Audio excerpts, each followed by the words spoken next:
little tutorial on the bathroom. So the bathroom is linked to our gray tank 1 and our black tank. In the shower, standard hot and cold on the left, which goes up to a typical RV shower head. Now, there's only 44 gallons of hot water, so it goes fast.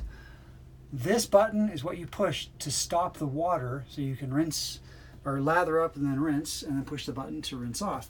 These are quick showers because you will run out of hot water. The nice thing though is the water regenerates very quickly because it's a gas heater and electric also. The toilet is very simple to operate.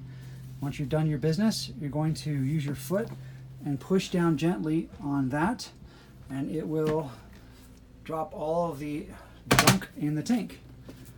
Everything else is pretty straightforward.